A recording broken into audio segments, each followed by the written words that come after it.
Hi, ಎಲ್ರಿಗೂ welcome back. ಇವತ್ತು July 7th, ನನ್ನ ದೊಡ್ಡ ಮಗಳು ಬರ್ಡೇ. ಜುಲೈ ಮಂತ್ ಅಂದ್ರೆ ನನಗೊಂಥರ ತುಂಬ ಖುಷಿ, ಯಾಕೆಂದ್ರೆ ನನಗೆ 2 ಲಕ್ಷ್ಮಿ ಹುಟ್ಟಿದ್ದ ಮಂತ್ ಬರುತ್ತೆ. ಮೊದಲು ನನ್ನ ವೈಫು 12th ಜುಲೈ, ಆಮೇಲೆ 7th ನನ್ನ ಮಗಳದು. ಸೊ ಇವತ್ತು 7th. ನನಗೆ ಯಾಕೆ ಈ ದಿನ ತುಂಬ ಸ್ಪೆಷಲ್ ಅಂತಂದರೆ, ಅವಳು ಹುಟ್ಟಿದ್ದ ಡೇ 7th ಆಗಿರೋದ್ರಿಂದ, ಆ 7th ಅನ್ನೋ ದಿನ ನನಗೆ ಹಾಸ್ಪಿಟ್ಲಲ್ಲಿ ಆ ಪಾಪು ತಂದು ಕೊಟ್ಟಿದ್ದ ದಿನ ಅಂತೂ ಇಡೀ ಪ್ರಪಂಚದಲ್ಲಿರೋ ಸಂತೋಷ ಖುಷಿಯೆಲ್ಲ ನನ್ನ ಹತ್ರನೇ ಇತ್ತು. ಅಷ್ಟು ಖುಷಿ ಪಟ್ಟಿದ್ದೀನಿ ನನ್ನ ಮಗಳನ್ನ. ಸೊ ಅವಳಿಗೆ ಈಗ 4 ತುಂಬಿ 5th ಬೀಳ್ತಾ ಇದೆ. ಅದು ಹೇಗೆ ಕಾಲ ಕಳೀತು 4 years ಅಂತಲೇ ಗೊತ್ತಾಗ್ತಾ ಇಲ್ಲ. ಅವಳು ಪುಟ್ಟ ಹೆಜ್ಜೆ, ಪುಟ್ಟ ನಗು, ಅವಳು ಎಲ್ಲ ಇನ್ನು ಕಣ್ಣಲ್ಲಿ ಕಟ್ಟಾಗಿದೆ.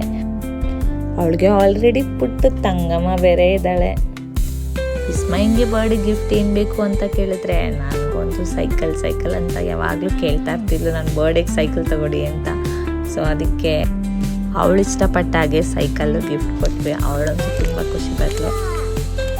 ಅವಳ ಖುಷಿನೇ ನಮ್ಮ ಖುಷಿ. ಅವಳು ಚೆನ್ನಾಗಿದ್ರೆ ನಮ್ಗೆ ಅದೇ ಸಾಕು. ಒನ್ಸ್ ಅಗೇನ್ ಹ್ಯಾಪಿ ಬರ್ಡೇ ಕಂದಮ್ಮ. ಲವ್ ಯು ಕಂದ. ನಮ್ಮ ವಿಡಿಯೋಸ್ ಇಷ್ಟ ಆಗ್ತಿದ್ರೆ ಸಪೋರ್ಟ್ ಮಾಡಿ, ಲೈಕ್ ಮಾಡಿ, ಶೇರ್ ಮಾಡಿ, ಸಬ್ಸ್ಕ್ರೈಬ್ ಮಾಡಿ. Thank you.